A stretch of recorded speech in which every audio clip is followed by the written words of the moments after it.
hotline, and we welcome in Eric Pincus, Senior Writer for HoopsWorld.com. Eric, my co-host here, Adam Blake, is having a hard time breaking down the trade that went down. Can you help me with the trade that went down? Well, the Phoenix Suns got another draft pick. On that end, that's what they accomplished. They didn't do anything else. They dumped some players they didn't want and didn't need, and get a top 12 protected pick, which means that they probably have something 13 to 30 from the Wizards. Now, the Wizards get Marcin Gortat, and they get 3 players they're going to cut. So it's really just Marcin Gortat for Emeka Okafor. Okafor goes over to the Suns. He may not play this season. He's battling with a really bad neck injury that is technically career-threatening. We're kind of hoping that he's okay here, but he's got a bad situation. So he may never play for the Suns. So it was buying a pick is essentially what just happened. In my opinion, his whole career has been plagued by injury. So do you think it's a good thing that the Wizards were able to unleash him? Well, I mean, he's in the last year of his deal and he might not play. And this is a team that is committed to making the playoffs. This is, for whatever reason, they've been a disaster maybe last, 3 or 4 years. I remember they went to the playoffs a few years with Gilbert and Caron Butler, and they had some good years, but they've really struggled. And finally, they feel like John Wall is the answer. I think he had a great season last year after an injury, and he really showed that he is a difference maker. And so they gave him a nice extension. They've got some nice veterans. They've got some nice young pieces, and now you add in Marcin Gortat, who is really as solid a center as there is in the league. Now, he's not outstanding. He's not an all-star, but he's tough, he's physical, he's strong, he can score, he can defend, and he can block shots, and that's really what you need. He's a role player, but a good one. So I think it's a nice move.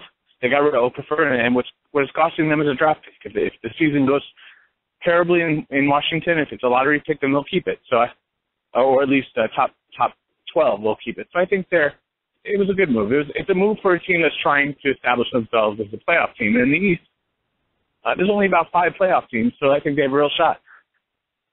We go from a team that's trying to establish themselves as a playoff team to a team here in Charlotte who's just trying to establish themselves as a team. Is basically Al Jefferson, 3 years, $41 million. Did the Hornets/Bobcats overpay for him? No, I mean, did they overpay? No. To go to a team that has no real successful history, at least, their best run was really just a few years to the first round that never really paid off. You got to pay a little bit more of a premium to get a guy to come to an organization that's not a winning organization. And what happens is after a while, you get a few of those guys, and at some point you become more than just that. And you can look at the Clippers as an example of that, as a team that really was terrible for a long time and forever, really. They got Blake Griffin, and that made it a lot easier to get Chris Paul to accept what happened and some of the guys to come and build a team. So Al Jefferson is very strong. He's a very good scorer. He's one of the best back-to-the-basket scorers in the league. Not a great defender, but he can block some shots. A good rebounder, maybe not an elite one, but he's a good player. And I think you need some more in Charlotte. You need more of that, but I think that's a relatively good starting point. You talk about building a team. Rich Cho is credited with building the Thunder. He's the GM now here in Charlotte. He basically brought in Al Jefferson this year, drafted Cody Zeller, MKG, Gerald Henderson, Kemba Walker. You look at that as starting 5. To me, it looks like a defensive team. Is there a chance the team's going to be a scoring team as well, or is it just basically defense? Well, I mean, it's one of those awkward things where to be a great team in the playoffs, you have to play defense, but this is a team that isn't on that level. I mean, they're not. It's not really, they need to be a great defensive team so they can get past Miami. It's more like they need to get past the Bucks just to get to the 8th seed, that kind of thing. And I think Charlotte has a real chance. They have a chance to make the playoffs this year. I mean, it's like I said earlier, it's not a very deep conference. And after you get through the first 5 teams, I think you have the Wizards. And by the 5 teams, I mean the Knicks, probably 5, Miami, Chicago, Indiana, and Brooklyn as the top 5. And now you say Washington's probably in that. Otherwise, I'm not really sure who is a real standout. I don't know what the Hawks are going to be. I don't know if the Bucks are going to be any good. And you look at the Bobcats, and they've got a lot of pieces now. Now, they're not necessarily proven yet. I think Gerald Henderson is really solid. I know Ramon Sessions pretty well from his half a year in L.A. He's one of the best reserve point guards out there. Walker is just showing at times that he can be a real star in this league. I think that he still has to kind of put it together where it's every night. But the Bobcats have a lot of pieces. They're just obviously I think they're some few more pieces away from being something that you can credibly say, okay, this is a real challenger. But I think it'll be a good year for them. I think that there's that opportunity, and as long as they stay healthy, which is I think something the team has struggled to do, if they can stay healthy, they should be in contention for that, at least for the 8th spot or 7th spot in the East. I like that. That's good. I mean, I'm one of the people. I'm not high. I'm not going to say they're going to make the 8th, but I'm happy there's somebody else there that has some kind of life for the Bobcats. Move within the Southeast. You go to the defending NBA champs, Miami Heat. LeBron has won 4 regular season MVP awards. He's back-to-back NBA final MVPs. What is he going to do this year to outdo himself in previous seasons? Well, at this point, the only thing he can do is have a great season and win another title. Anything less is less than what he's been doing the last few years. So 2 years in a row they won the title, 3 years to the NBA Finals. I really think that it's going to take its toll on the team. I think that if you're hoping that Greg Oden or Michael Beasley are going to suddenly come in there and be impact players, and as much as I don't think anyone can help but root for Greg Oden after what he's gone through and how long it's been and how hard he's worked to try to get back and how stalled his career has been because of injury. But I don't want to say that I just don't think he's going to be an impact player. Now, maybe he is, and the Heat go and just steamroll again. But this last year, they really struggled to get past the Pacers. They struggled to get to the finals. They struggled to beat the Spurs. And I don't know if it's going to get easier because I think over time you get tired. And I think 4 years, all those games, I think it wears down on guys like Wade and Bosch and some of the role players, Ray Allen even, who's played a lot of minutes the last handful of years, going deep in the playoffs multiple times. So LeBron's going to be fantastic because that's what he is. I think he's still evolving and growing into an end-game scorer. Sometimes you see it and he closes out a game and in such a way where everyone says, this is a guy and what he's supposed to be.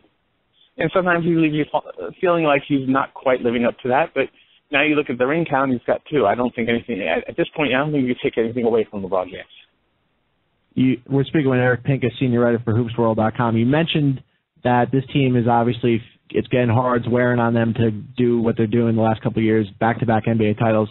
Is there a chance that LeBron James leaves Miami and takes his talents to the Ohio River next year? Well, in the case of LeBron, he has to decide this summer, does he have a future in Miami? And if they win again, I think he probably sticks around. But if they lose, and depending on how they lose, if he looks and says, wow, I've got Dwayne Wade, who's winding down, and Chris Bosh, who's only so good. I mean, he's definitely a top whatever player, top 25 or top 30 player, but he's limited in some of the things he can do. Is Mario Chalmers and Norris Cole and some of the guys like that, are those enough reason to stick around and believe that this is a franchise that can build? And they don't have a lot of financial flexibility, and if Wade and Bosh are truly slowing down, the odds of them opting out of their big contracts becomes smaller, and maybe Bosch opts out and leaves millions and millions on the table to go find another job somewhere else, and that opens up spending power for Miami to do something different. I don't see it. I think LeBron has the opportunity to leave. I think if he leaves, it's either going to be to Los Angeles to play with the Lakers or to go home to play in Cleveland. I don't know if he's going to go home. I think more likely than anything else, he sticks around a little bit longer in Miami. He doesn't have to opt out in that first year. My guess would be that he decides not to opt out and becomes a free agent the year after, and so he becomes a free agent perhaps in 2015. But we'll see. Maybe he does opt out now, and I think if he does, he's probably more likely than not to re-sign in Miami. But I wouldn't dispose of the Lakers, and I just don't know if he's ready. I think if LeBron goes back to Cleveland, I think it might be not this next contract, but the one after. I think he's still going to go hunting for titles, and maybe you can argue that Cleveland is one of those top 8 teams in the East. They certainly, I would probably put them ahead of the Bobcats and say that, with Kyrie Irving and some of the pieces they have here, they have a real shot to do something in the East. I don't know if Andrew Bynum is going to be a reason why, but even without him, I think they're a talented team. So if the Cavaliers show tremendous potential and it really looks good, and the Heat don't, and they look bad, and then they get knocked out pretty early in the playoffs, maybe he does go home. Roy Hibbert told ESPN that it should have been them wearing the NBA championship rings this year. What's your thoughts on the Pacers going into this season? Well, it's hard for a young team to get there and to sustain it. Some teams become a force, and that's becomes who they are. And I guess you can argue maybe the Nets of almost 10 years ago, or roughly, maybe, I don't know, I have to count the years, when they went with Kenyon Martin and Jason Kidd, Richard Jefferson to the finals back-to-back years. They became a force in the East, and it's hard to do that. A lot of times you see young teams, and I think an example of the Pacers might be maybe the Milwaukee Bucks of many years ago when they had Ray Allen and Kevin Garnett and not Kevin Garnett, sorry, Ray Allen and Big Dog Glenn Robinson and Sam Cassell, and they got to the conference final. And you could talk about some other teams. Even the Celtics got to the conference finals, didn't advance before they became terrible when they had Anton Walker. So you look at a team like the Pacers, and they could go down that same path of being a young team and kind of taking for granted the opportunity that they have. It's very hard to keep that level of play up. But I will say they added a nice piece in Luis Scola. If they can get Danny Granger healthy, I know he's a little hobbled already, it's a better team. And so sometimes better on paper doesn't always translate to the court. I think they're a real team. They're in the top 5. You could even argue they're top 2 or 3. I'd probably put them at 3 right now. I think I ranked them originally at 2, but I think at this point I'm probably putting the Bulls as number 2 and the Pacers as number 3 in the East. And if you're that good to win and to place 3rd in the East, you're good enough to challenge for a title. And if the Heat aren't what they are or what they've been, then that's an opportunity for the Pacers. You jump over to the Western Conference, an area that you cover the most, but instead of going to the Lakers, we'll go to the team that's more relevant right now in Los Angeles. That's the Clippers. They added some big-time powers this year, Duke guard J.J. Redick, Jared Dudley, Antoine Jamison. What do these 3 guys do for a team that won 56 games last year, yet they were bounced in the first round of the playoffs?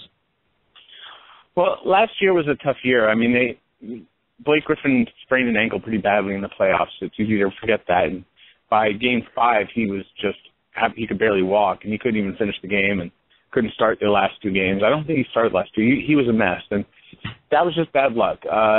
I think defensively, this is a team with some question marks. I think bringing in Doc Rivers helps make that a better cohesive unit. I think his leadership is huge for this team.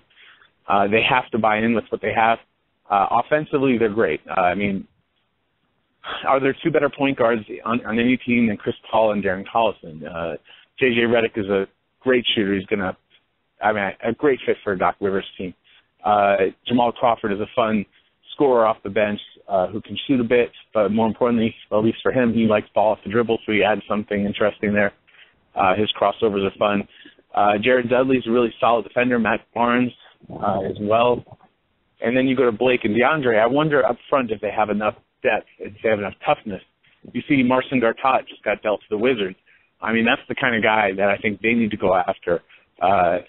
Find a way somehow to add in a piece like that. Now, obviously, that wasn't going to happen, and that's difficult, but they're a tough guy away from being a real team, I think. I think they'll win 55 to 60 games just on their talent alone.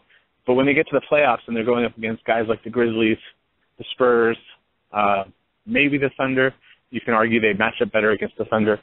But against some of those teams with real powerful players and really good, solid executing teams, good defensive teams, I think there are going to be times where the Clippers really struggle just because they're relying on DeAndre Jordan and they're relying on Blake Griffin to be their defensive anchors. And while Doc Rivers is preaching that they can do it, and they've been great through preseason doing it, I need to see that they can really do it over the season, and that DeAndre Jordan's terrible free throw percentage isn't going to get in the way of that. We stay in the Staples Center. We switch colors, though, and we switch teams. We go to the Lakers here. Is there a chance this year that Kobe Bryant scores more points than he does tweets? Kobe, he's convinced that he's going to return to full strength this year. Now, who knows? I'm not someone who's going to bet against Kobe because he's, in his own way, he's kind of crazy. He's going to do everything within his power. He's not going to take it slow. And that's the hard part in an injury like this, because if you push it too hard, then you could have setbacks. And what, it was actually probably good news to hear out of LA that he's scaling back. He was pushing a little too hard when they were in China. When Kobe comes back is probably the biggest question. And after that, when does he come back to what Kobe's always been, which is one of the top players in the league, and depending on your slant, in history, one of them at least. The Lakers are pretty good in a lot of ways. I think they're in some ways better than they were last year as far as athleticism and youth, but obviously losing Dwight Howard, Kobe Bryant not being healthy, and Steve Nash also kind of banged up. You're looking at a team that's going to really have to fight hard to get to where they were last year. They won 45 last year, and it was a disappointment. If they won 45 this year, I think it would be a success. And to get to 45, I mean, that's going to be a long list of check boxes of ifs. If this works, if Nash is healthy, if Kobe's healthy, if guys like Wesley Johnson and Nick Young can find a way to contribute day in, day out, if Chris Kaman and Pau Gasol can play in the same front court together with Nash and Kobe in the backcourt, where's the athleticism? Can they cover enough ground? And probably not. So there's some major defensive holes on this team. There's some serious health questions. Probably they're in the 38 to 43 range. I have them at best 40 to 45 if Kobe comes back quickly. But there's that potential where if Kobe does come back and let's say Thanksgiving and he's just Kobe, maybe that's, I mean, I've seen Kobe come back from injury before.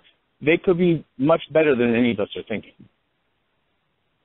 We go from a guy in Dwight Howard. I'm a lifelong Magic fan. He leaves L.A., does that shady thing with the Rockets where he says he accepted the deal, then he says he doesn't, and then he goes to the Rockets.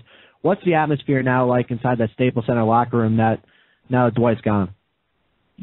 Well, I mean, Dwight always had to deal with the Rockets. It was just how they wanted it presented to the media. So it wasn't, the Rockets weren't wondering. He was not second-guessing it. That was just spin by agents or whoever was representing Dwight on how they wanted that story to be revealed to the world. And so Dwight is going to be healthier this year. He's still arguably the best defensive center in the league. Offensively, he has his limitations. I think we're all aware of them. He can score, but he doesn't have any range, and his free throw shooting is really bad. And so I wonder how it's all going to fit. It's really Mike D'Antoni's style that Kevin McHale runs. It's a lot of shooters, a lot of pick and rolls, a lot of spreading the floor, and a lot of running. That's what Dwight just escaped in L.A. So he went really to the same style of basketball. I mean, James Harden is essentially a Kobe disciple as far as, dominating the ball, taking the ball to the hole, jacking up a lot of threes. He's an undisciplined player, but he's also arguably the best shooting guard in the league, or at least in the top, wherever you want to rank Kobe with his health. So there's talent there. They've got good shooters. I wonder if Omer Sheik and Dwight can play together defensively. On paper, they are probably the top two defensive centers, or at least the Sheik is in the top 5 or even 10. But he's really good defensively. But neither of those guys can hit a basket more than 2 or 3 feet away from the rim. And neither of them can hit free throws. So I'm not sure how it all fits together. Guys like Jeremy Lin, Harden, they need to show a lot of growth and leadership. I like Chandler Parsons. There's a lot of pieces there. There's a lot of elements.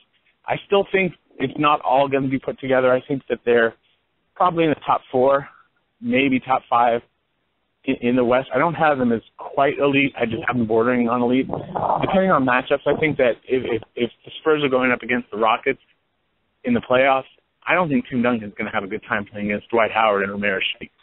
That's a tough one.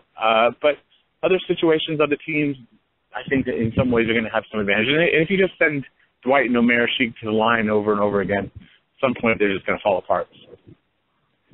The Spurs are one of the oldest teams in the league. Do you think they can handle the physicality and handle it mentally to make it back to the finals? Well, they're not as old as they used to be. I mean, they've got a lot of young pieces. Danny Green, Kawhi Leonard, those guys are young. They added Marco Bellinelli, who's one of those guys who isn't necessarily great over 48 minutes, but that's a guy who loves to hit big shots. And in Chicago, he hit game winners, I think 4 or 5 last year. He's a guy who's going to help them. They're still the Spurs. I'm not going to take anything away from who they are and what they always are. It's so easy to say, oh, they're old and they're fading, and then they win 55 plus games, and then they are a threat to win every year. And if they're healthy in the playoffs, then they win. And if they don't, then they lose. In this case, they were healthy and it just didn't work out. They were 3 or 4 seconds away from winning another title. I don't see why they're not there again. Duncan is definitely older, but he's adjusted his game, and Ginobili is older. I think Parker isn't necessarily old. I think he's a veteran. I think he's still in his prime. And other than that, it's a pretty reasonably aged team. I think they're still who they are and who they've always been, and I still have them as number 1 in the West, and I think until proven otherwise, I don't see why they're not the team going to the NBA Finals again. Well, I wasn't expecting you to say number 1 in the West. If looking at that, based on that, who's your matchup in the finals? I actually have the Bulls getting there, but I have the Spurs winning, and I have the Bulls simply because they're the best defensive team in the league when they're healthy. And the hardest part for them is last 3 years is really getting healthy. Rose has been hurt, Noah's been hurt, Deng has been hurt, and the list goes on. And if they can stay healthy, they've got one of the best defensive coaches of his generation, in Tom Thibodeau. Derrick Rose is a monster scorer, and I don't know if he can beat the Miami Heat. I don't know if this team could beat the Miami Heat 2 years ago. But as we were saying about the Miami Heat, I think they're tired. I think they're wearing down just from playing so many minutes, going through it as they've done. And I don't know if they've upgraded this year. So I think when it comes down to it, I think the Bulls might be able to get past Miami. But it's no lock. I mean, Miami is still a tough team. I would not be shocked if it's a fine line between being too old and muscling out one more title. And it's not beyond them to do so. Before we get you out of here, we do a thing on the show here. It's called The Last Call. It's a shout-out to something for you. It doesn't have to be sports-related, but it can be. What would your last call be? My last call, a shout-out to my girls. How about my daughters? I'm going to be coaching my oldest, my 10-year-old, in basketball this season, and my youngest, who's 6, who is going to start playing for the first time. And my 8-year-old's sitting out. She's decided she wants to do other things, so I'm not going to pressure them to play basketball if they don't want to. Awesome. I have a 3-year-old. He played soccer, and I'm waiting for him to get into basketball. I like that. Eric Pincus, Senior Writer for HoopsWorld.com.